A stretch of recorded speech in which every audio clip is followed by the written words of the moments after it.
All right, we're good to go. All right, welcome, friends. Thanks for being here. After my 2-week long hiatus, I'm happy to be back and doing these. Today's topic that I wanted to talk about, I figured it was perfect timing because I started comp prep on Monday with a new coach. Usually, my comp preps, if you don't know what that means, I'm a bodybuilder and I'm be stepping on stage. I got to be super lean and all tanned up and whatnot for it. It's definitely a tough road to get there, but usually I like to give myself anywhere from 12 to 16 weeks before I do that. This one, it just so happened that it worked out where we got back from Europe, and now I've got 7.5 weeks to get ready for the show. So I started a cut before we went on these couple trips and then kind of maintained that throughout. So I'm starting on a pretty good spot right now. I think I have like 10 pounds to lose before I'm at my stage weight, which is about 5% body fat. Definitely not fun to be there. And then after that, I'm looking to qualify for a show at the end of October, October 29th, I believe it is, which is the World Championships. I took fourth, I think it was fourth in 2019 there.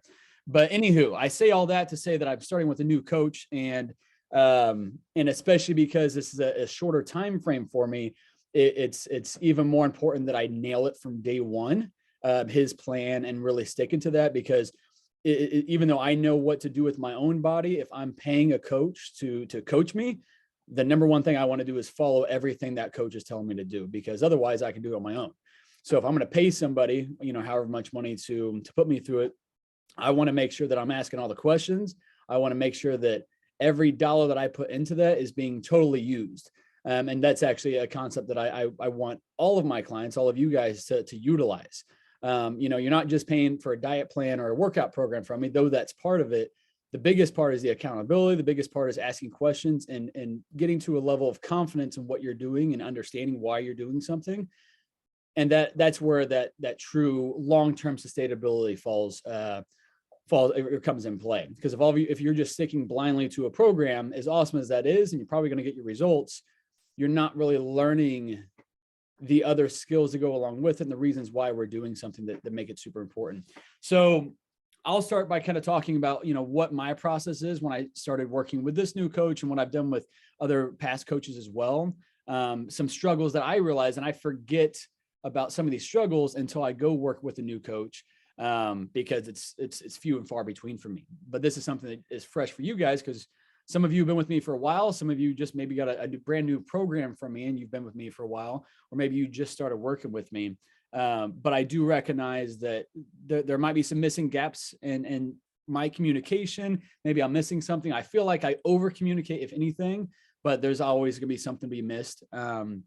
So I'll kind of start with what my journey has been like so far, these first only 3 days with my new coach. And then I kind of want to open up the floor to any struggles that maybe you guys overcame, or maybe that you're still dealing with that I can hopefully help remedy. But so first and foremost, I got a packet. I got a Google Drive. That's how this coach works with things. And there was like five aspects, and there are 5 things that he gave me. One of them was just a basic kind of an agreement, just stating like he's not a doctor, he's not a medical professional. He just knows what he's doing when it comes to this type of stuff, and that essentially there's no liability on his hands, which is similar to what I have as well. But then another factor with it was just what does it look like to work with him? When are check-ins? What does he expect of each of my check-ins? And essentially how he does things is I check in on WhatsApp, and he has me check in on Monday mornings. I would love to have clients check in on Monday mornings, but with my full-time job, it just isn't really feasible for that, to have the bulk of my check-ins on Mondays and Tuesdays instead. So that's a big part of that as well. But so anyway, so I got to check in on WhatsApp. And so essentially what I had to figure out was, okay, what kind of information does he need with this check-in? And so I already sent my first check-in just on my day one, kind of giving him a recap of what everything looked like. And so that's how I submit that check-in. And I can kind of go through those questions here in a little bit. It's similar to what I ask as well. But, stepping back a few steps here, looking through the diet plan, that's got to be my number one focus, because I want to make sure that I understand what's on there. And also, if I had an issue with something, there was something on there that I absolutely hated eating, I needed to know that and communicate that ahead of time. And, you know, I know with you guys, I ask you 100% for all of your communication, the good things, the bad things, your frustrations. The more I know, the more I can do a better job to be a coach to you, and direct you in the right direction of some sort. So I asked all my questions. I didn't really have a whole lot, a couple things. So he doesn't do macros so much. I mean, I do diet plan and macros, and he strictly just does a diet plan. He's been dabbling more in adding macros up onto it. However, even with that said, I recognize that some of his numbers were completely different than what maybe my numbers were. And that's because he's kind of transitioning to doing macros as opposed to just his traditional bodybuilding style. Hey, here's your 6 meals. Now go eat those 6 meals every day for however long. That's something I can definitely stick to, but I had to kind of communicate. Hey, I went and logged these foods into my fitness pal just to make sure that the numbers lined up, and just so I can be kind of on point in case I do need to sub anything out at any point. Maybe if I run out of strawberries and I want to replace it with XYZ or whatever. And I said, hey, you know, these numbers are kind of coming out different than what you had on there. And so simply put, he just said, you know, unless you plan on subbing foods in and out, which you know how to sub out, you know, 100 grams of strawberries for 100 grams of banana or whatever the case is. And also he does use grams instead of ounces. I generally just do ounces, or hey, get a medium sized apple, whatever. His is all down to the gram, which is a normal bodybuilding style approach. So I'm just more meticulous with it and much more on point. There's less room for error. But essentially he just said, hey, just stick to the plan then as much as you can. He's like, I'm not really worried about the numbers so much. I know how I'll make the adjustments. And I'm like, all right, perfect. I'm paying you to tell me what to do, and you just told me what to do. So I'm going to go crush it now. And something that was kind of, it stuck out to me that like my calories are gonna be a little bit higher than what they had been. And knowing I have 8 weeks to start this prep, you know, I go through the whole, oh my God, am I eating too much food? Am I going to be, you know, lean in time?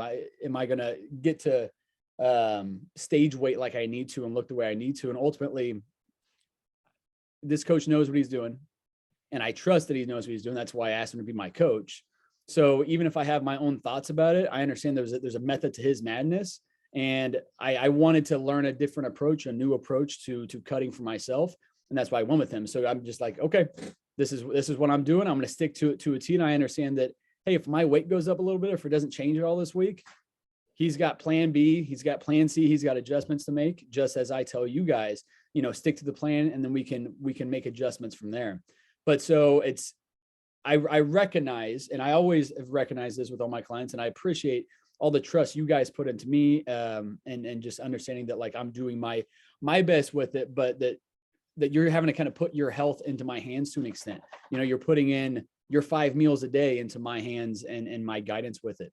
So that was kind of something that kind of stuck out to me, was that, you know, I've got to completely trust him. If he's my coach and he's telling me what to do, I need to follow what he's saying to do, to the best of my ability. And if it doesn't pan out, then I'm going to learn a lot along with it. And if it does pan out, perfect. I just learned a whole new way of cutting, and it might even bring me the best results that I've had so far. But so that was kind of step one, was looking through the diet plan, looking through the workout plan, reading every little line by line that he sent me and everything that he sent me, because if he put together a packet for me, it's my job to go read that. That's step number one. I don't just go look at the diet plan. I go look at all 4 or 5, documents that he sent me, because he's sending them to me for a reason. You know, I do understand that with my programming, I will send in a lot of information and lots of different packets. And so I don't necessarily expect you guys to read over all of that. I try to communicate, hey, you know, definitely read this and read this one. And then everything else you can kind of pick at, throughout your program. But so looking through the diet plan. So then the next step is making sure that I grocery shop for it. Now this is a tough thing, especially when the foods are different. I'm eating 6 meals. I'm eating about 3,500 calories a day right now. And yeah, that's my cutting plan. I think it's 360 grams of carbs on my training day, with about 100 grams of fat and 300 grams of protein. And then on my off days, it's about 300 protein still, 200 carbs, and about 110 grams of fat. So definitely, I mean, I'm used to eating a lot of food, and that's part of what I do in the off season, is I make sure that I reverse diet and my maintenance calories are super high, so I can cut at 3,600 calories, and it makes it much more enjoyable for me. I'd rather be full all day for my 6 meals versus starving and wanting to slam my head into the wall because I'm so hungry.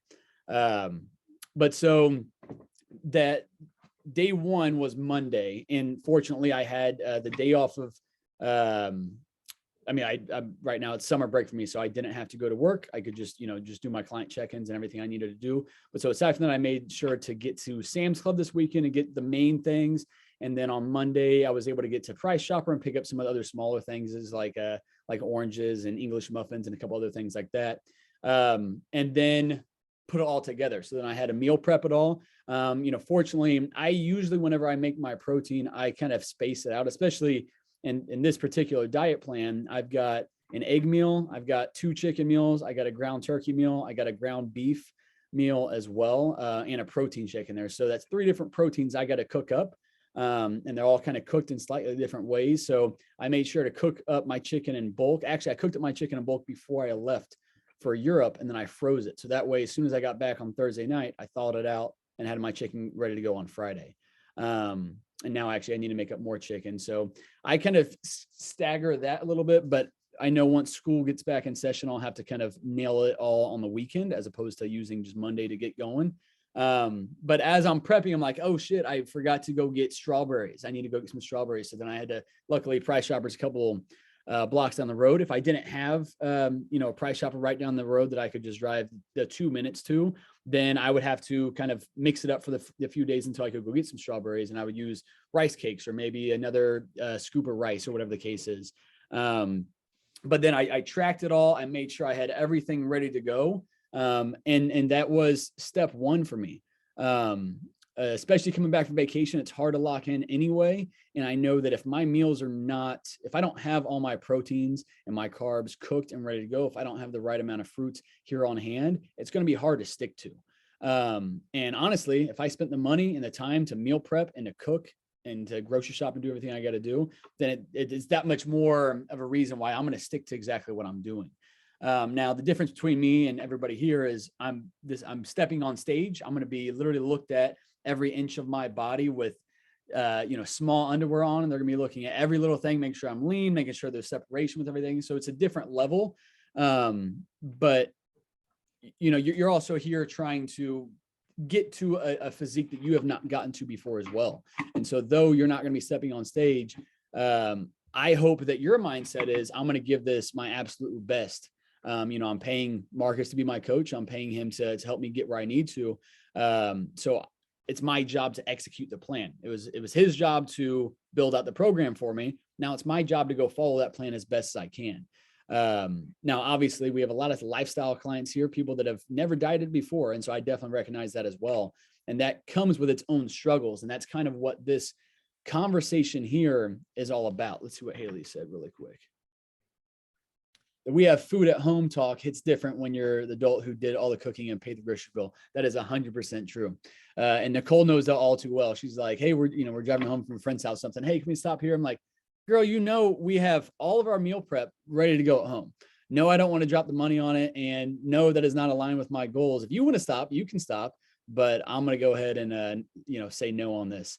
That was actually when we got off the airplane, coming back, I think we landed at like 11 or 11:30. Nothing's open. Even McDonald's and stuff closes at like 10 o'clock now, ever since COVID, at different McDonald's at less. And we did find a McDonald's that was open. I was like, I'm not eating. I'm going to go home and have my chia seed and protein shake before I go to bed. Like that's what I'm eating. And she had a little different mindset. So we waited in a 20-minute line at 11:30. I was so irritated about it. I'm like, why are we getting McDonald's? But she's not a TLF client. So I can't say much. And she's my wife, so I definitely can't say much about it. But yes, Haley, you said it perfectly. We have food at home talk hits a little bit different when you're doing all the work and when it's your goals on the line. If you didn't have these goals, if you weren't working towards something, if we weren't constantly reminding you of those goals, then it's easier to just say, yeah, screw it.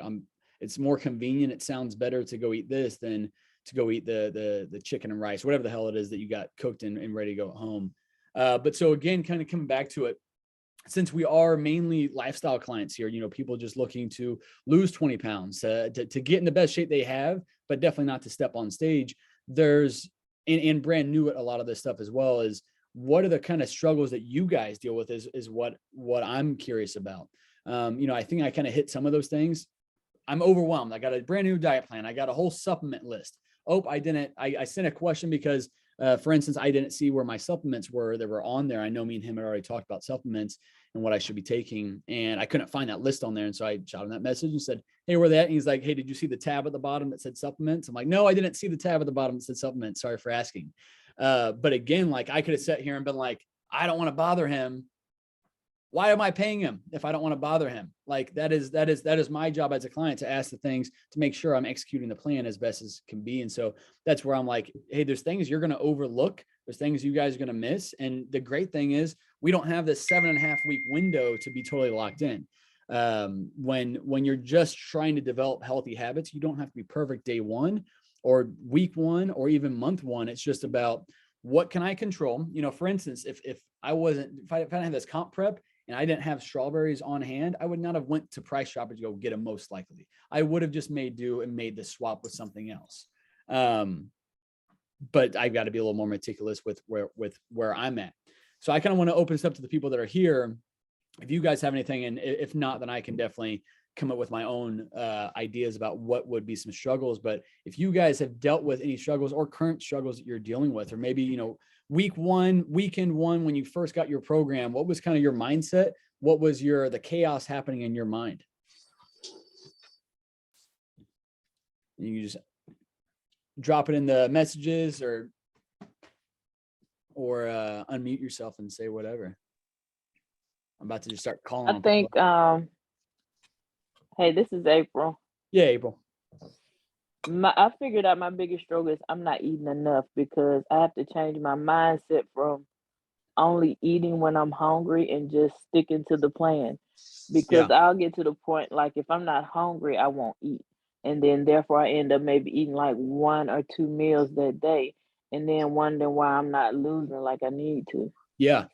And you know, to kind of piggyback off of what you just said, you know, I recognize that when you come to me, like in your instance, and I know Lauren on here, we talked about that a couple of weeks ago as well, that's how she came to me as well, was, you know, only eating 1 or 2 meals a day. And really, I find that's probably the most common thing.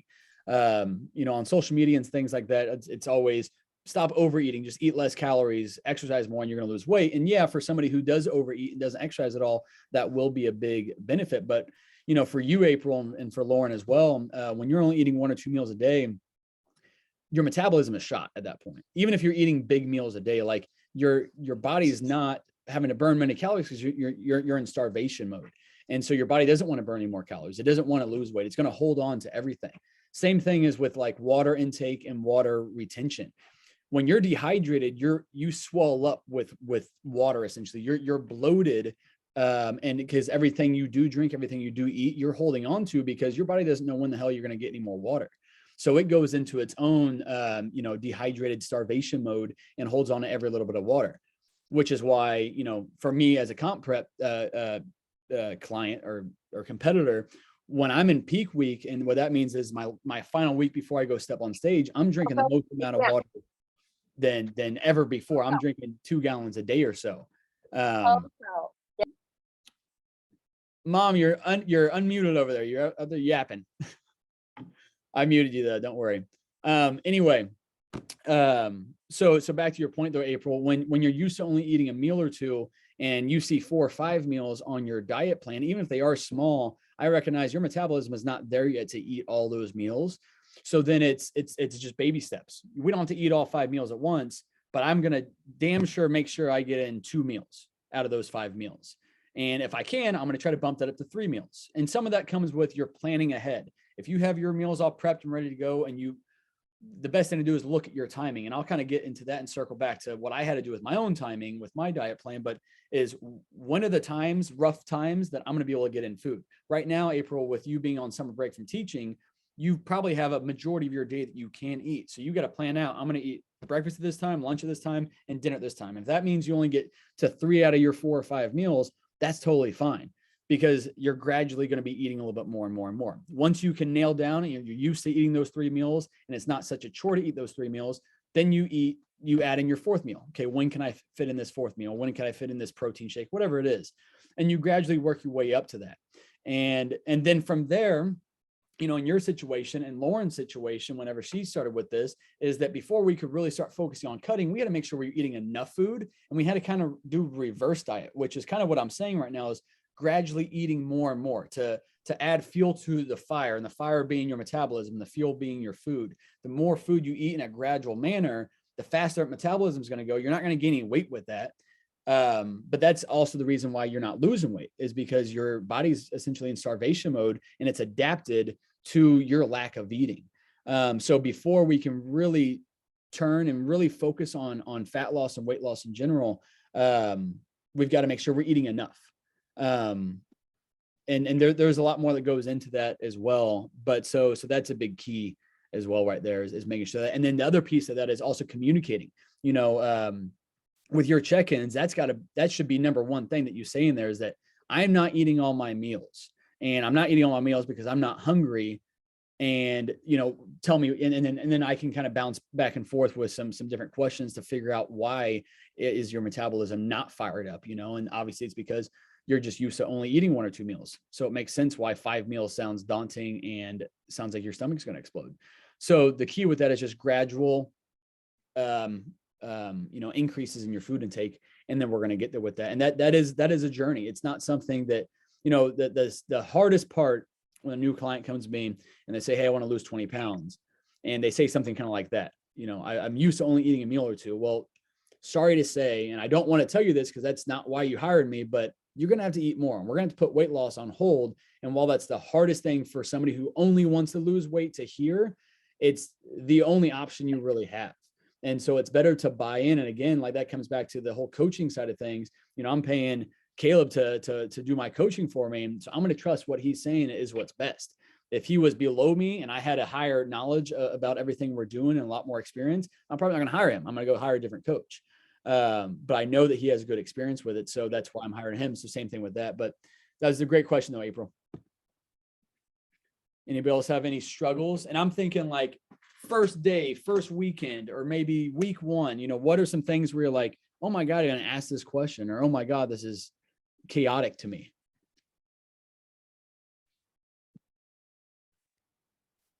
For me, it was counting macros and just tracking the macros, because I was, like you've mentioned before, just following the diet plan and it's going great. And then if something happens and I need to sub out and I'm out to eat, or, you know, we're at this celebration gathering or something, it's like a panic mode of, I don't have my stuff right here. I'm not good about substituting. And then, so just paying more attention and like growing more sophisticated and understanding that process. Yeah, that's a great point. And like you said, because I remember when you first did start and you were just shedding weight, you were cutting, everything was working really, really smoothly. Same thing with this last time after that your second baby, right? Yeah. Chris has started with me, what was like the week after you got done having your second baby. And I mean, you've shedded weight fantastically. So I just want to brag on you for a minute with that. But no, do what? I was gonna say 3 days, like the day I got home. Yeah, 3 days. It wasn't a week later. It was baby on Friday and starting a diet on Monday. Yes.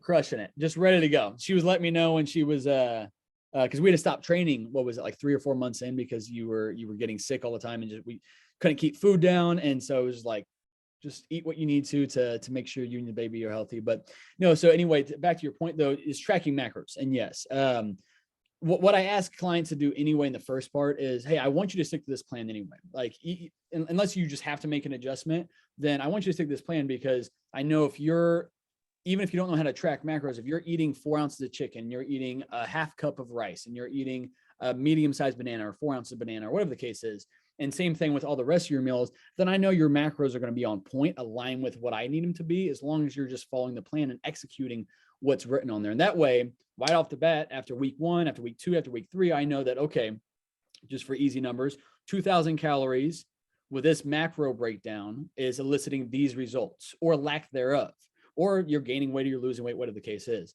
And so then I know that, okay, she or he, you know, adhered to the diet plan and crushed everything. Here are the results. Now we either stick with what we're doing because it's working, or we need to make an adjustment.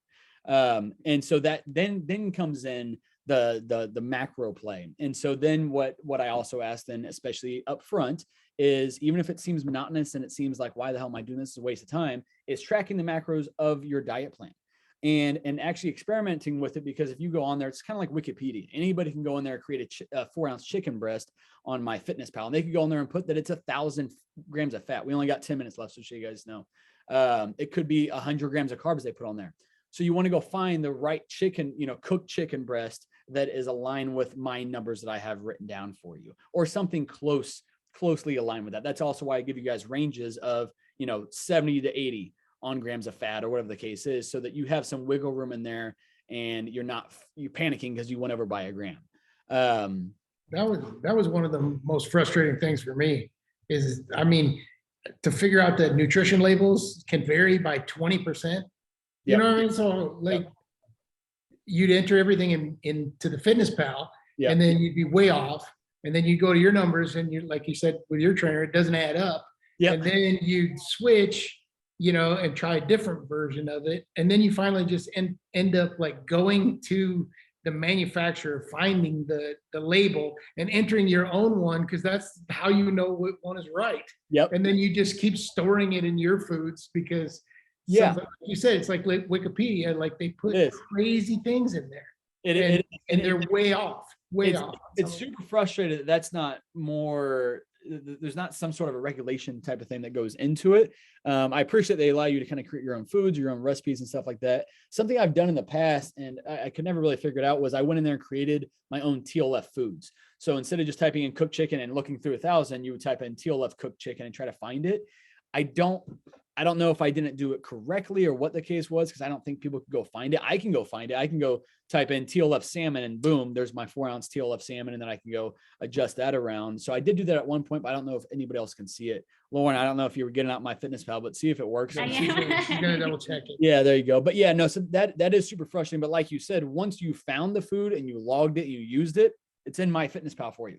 Now, like I'm still using the same, cooked chicken breast that I probably entered in 10 years ago or found 10 years ago, and it has stayed in there. And so I can just use it. So once you have it logged in there, then you just go type in that same thing. And if you've used that food before, it pops right up for you. So and you used to be able to share foods, because if Lauren would find it, she could send it to me. And then they cut that whole feature out like last year. Oh, I didn't know that. But something I've also thought about doing as well. And I don't know if I'll necessarily do this. I think I'll have to charge double because it would take a lot of time. But going in, so whenever I kind of create, or whenever we are friends on MyFitnessPal, I think there's a way I can go into your diary log. I might even be able to log a food for you in there. So like if I went into yours, I could go in there and type in, banana. Cookies. Yeah, exactly. No. And then I could go find it. You said cookies? There you go. That's how I can reward clients. Like, hey, you've been killing it. Surprise, you got cookies on your you're good. But yeah, so it is frustrating, and that's why I say if you do just like with anything, if you put in the work up front to figure out your macros or to figure out, hey, how to log all this type of stuff, and you put the legwork in up front, it makes it super easy there later on. And then that way, that you have, and I've posted the videos about how to do it on there as well, where you can turn on the smart copy. So then when you logged all your food on Monday, Tuesday hits and it's all blank, you just swipe right on each meal and boom, it brings over all the meals from Monday. Or let's say your Monday is a high carb day, your Tuesday is a low carb day, and your Wednesday is a low carb day. So whenever you get to Wednesday, you can either swipe right there, or maybe Wednesday is also a high carb day, and you can hit the little 3 dots and say copy from, and then you can copy over your Monday meals as well. So there's little tricks to it that, again, at first it's frustrating, but to me, tracking your macros is huge. Kind of like Chris has said, it gives you the freedom to substitute foods in and out. You can figure it out kind of on the fly, which is a huge benefit. But also what it does is it teaches you the value of the food that you're eating. We've all always known calories and things of that nature, but we don't know what's actually in the food and what's the makeup of the food. So it teaches you to look at the nutrition label and actually how to read that nutrition label. It teaches you to look at, well, it's got 20 grams of carbs. Okay. But is there any fiber in that? What are the carbs coming from? Is it all 20 grams of sugar that you're having with that? Obviously, all foods are not created equal, especially not in terms of the health of that food. 20 carbs, well, 20 carbs is 20 carbs, but there's so many different breakdowns with it. You might be sensitive to it. It might be sugar instead of fiber, whatever the case is. But so, you know, coming back to that, it teaches you just the value of food. It gets you in the habit of looking at nutrition facts, how to read it, and then also kind of your go-to, you know. So when you do want to sub it out, or what I like to challenge people to do every now and then is and I don't do it all the time, but hey, it's Sunday or it's Saturday. I want you to go swap out, just get rid of meal one. You're tired of meal one. Think about what foods you want to eat and go build your diet plan around that meal, and then build out the rest of your meals to kind of make it fit. And like whenever I'm in the off season, that's what I do is if there's a certain meal that I want to have this week, maybe it's pasta and olive oil and chicken or ground beef or whatever the case is. That's a big meal of mine, maybe even some cheese with it. Okay. That's going to take up a little bit more of my fat. So I'm going to go build in that meal first, and then I work backwards and fill in the missing blanks. And when you're eating whole foods and you're eating, you know, your proteins, you're eating carbs like rice or potatoes or rice cakes or whatever, you know, a straightforward carb is. When I say that, I mean, it doesn't have a bunch of fats with it. It doesn't have a bunch of proteins with it. It's just a straight carb. Or same thing with your proteins. Once you get your go-tos, then it's easy to fill in those missing blanks. You're not having to totally, you know, scrap everything and find all new foods to eat. So if I wanted that my pasta meal with ground beef and olive oil, whatever the case is, I build that meal in first, because that's my primary meal that I want to look forward to each day. And then, okay, so I still need 45 grams of carbs. Perfect. That's a cup of rice. I still need, 50 grams of protein. Perfect. That's going to be 6 or 7 ounces of chicken. And I just fill in the missing blanks with the other meals that I want to eat that day. And that's where to me that the long-term sustainability comes from. You don't necessarily need to track macros the rest of your life. You don't need to do it for longer than 6 months or a year. But once you start understanding the value of the food, and you can walk through a grocery store and pretty much just be able to guesstimate pretty accurately how much protein you're getting in with what's in your cart and carbs and things of that nature, it makes it much, much easier. And then same thing like Krista, going out to eat. Once you understand the value of each of the different foods that you're eating, and you're looking at this and you're like, well, I've logged, Five Guys cheeseburger before. I know how much fat's in it. I know how much carbs in it. I know how much protein's in it. And so this might not be Five Guys that I'm at. I might be at a cookout. And so, hey, I had, two burgers, whatever the case is. You can kind of guesstimate fairly accurately about what that is. And I always try to overshoot it than undershoot it. But again, just learning the value of it. So that's why, tracking macros is hard. And I think we just kind of delved off of the topic that the call was, and that's my fault. But that was a good question though. And good points to James and Lauren and Krista. We only got 2.5 minutes left, just so you guys know. But does anybody have anything else at the moment? Other struggles that you've dealt with?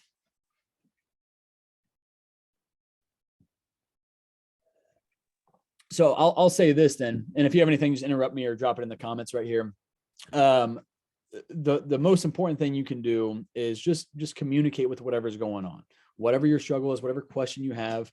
I am somebody who likes to over communicate. So if you ask me a question, I'm gonna hit it from 5 different angles so you can understand it, or I can even refer you to one of the documents that I sent out. And so that's going to be something else that I want to do on future of these Zoom calls, is dive into some of those different packets I've sent you guys, like the TLF success folder. And I've got a bunch of different things, that tools and stuff I put in there over the years, but kind of diving into some of those different topics, because I understand, like, when you get your program, you want to look at the workout program, you want to look at the diet plan. All right, perfect. That's all I need to know. I know I need to get going with it. But look into the rest of that stuff is very helpful. And so we can definitely do that as well. I was going to say something with one of the documents that we were talking about sleep, and you had suggested like shut down, like start relaxing at this time of day.